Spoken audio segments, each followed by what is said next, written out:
is the FPA Pro Bono Program? Well, here to talk with me about that is Dennis Moore, the president of the Financial Planning Association, and Kristin Pugh, chair of the FPA Pro Bono Advisory Committee. Dennis, Kristin, welcome. Thank you. Thank you, Robert. Thanks for having us.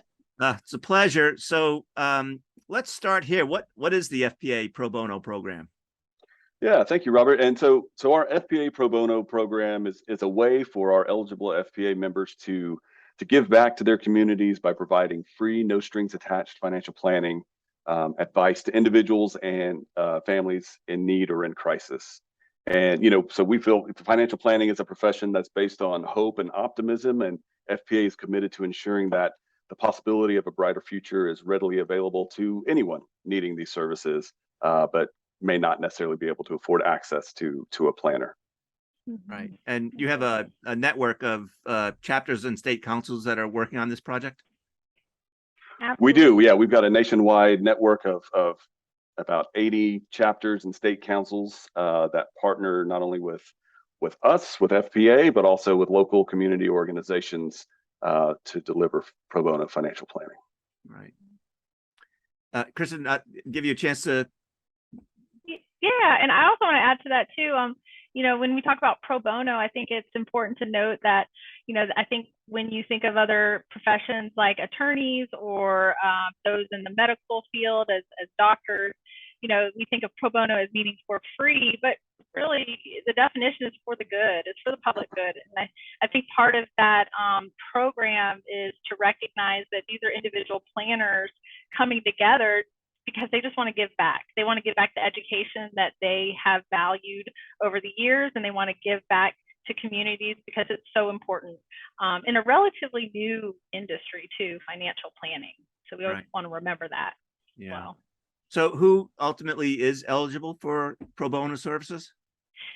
Typically, we will define those as underserved. So those are individuals and families and groups that would typically not be able to afford standard financial planning, as defined by current rates and costs. We also utilize our resources to give back to communities like military, domestic violence survivors, people affected by natural disasters, those who have faced serious medical concerns like cancer, as well as other just financial trauma like bankruptcy.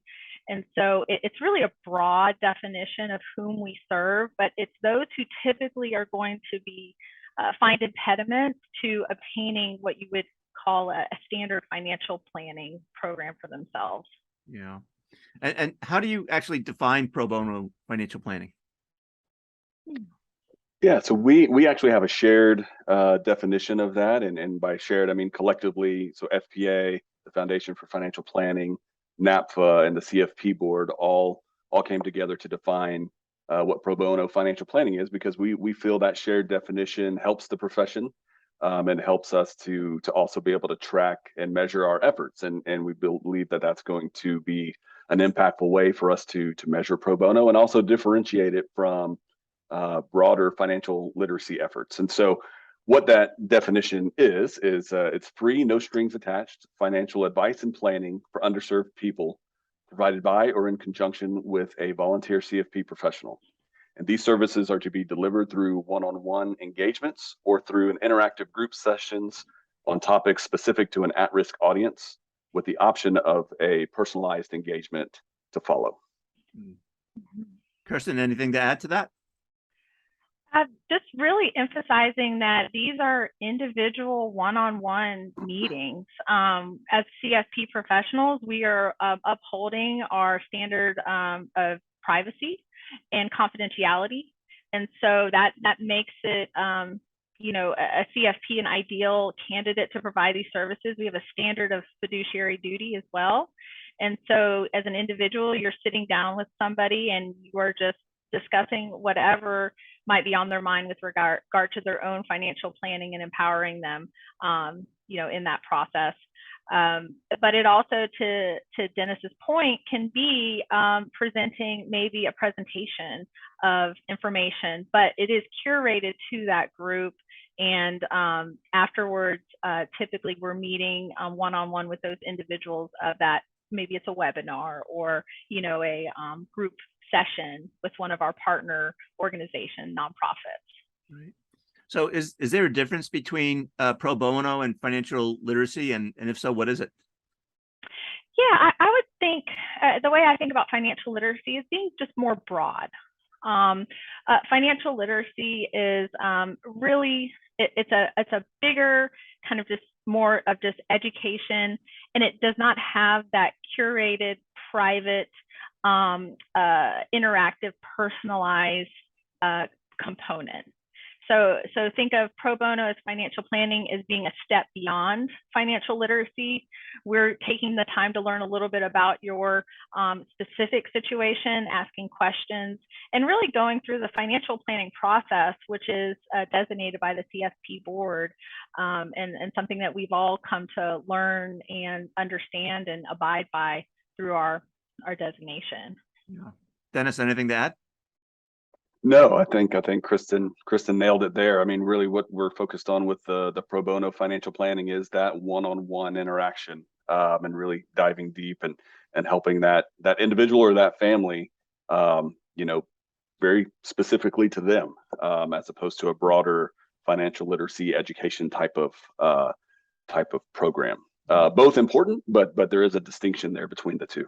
Yeah. So how and why would someone access pro bono financial planning through the FPA? Yeah. Really, I mean, it's like I said previously, I mean, I think we all know financial planning and owning and knowing your future with regard to the planning process is empowering. And why would someone access that? Why would someone seek out pro bono planning? They're empowering themselves to put steps in place to better themselves for their own financial well-being. And so it's important for us to recognize that individuals everywhere everybody needs financial planning, but there are people that simply cannot afford it. And we have planners that are just so ready to provide that guidance that we've got to match these people up. And so, when someone accesses it through FPA, we're the people, right? We are the Financial Planning Association. So we are the individuals that could then provide that. We're a pool of ready, able-bodied volunteers that just want to go out there, and you can do it through the chapter system. As Dennis mentioned, we have over 80 different chapters all over the country.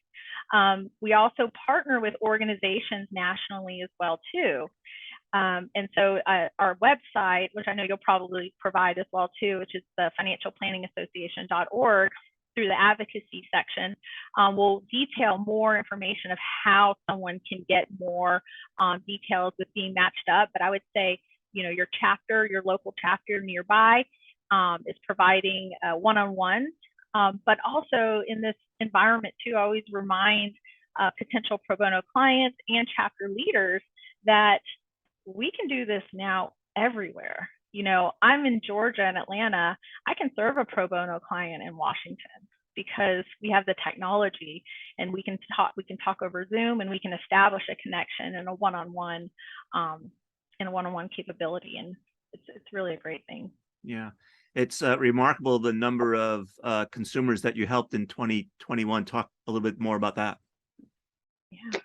Yeah, and as Kristin said, I mean, no matter your background, situation, whatever it may be, financial planning is for everybody, and there's a financial planner that wants to help. And like you just said, in 2021, we had over 17,000 hours of pro bono financial planning advice was provided by our FPA members, which served about 11,200 consumers across the country.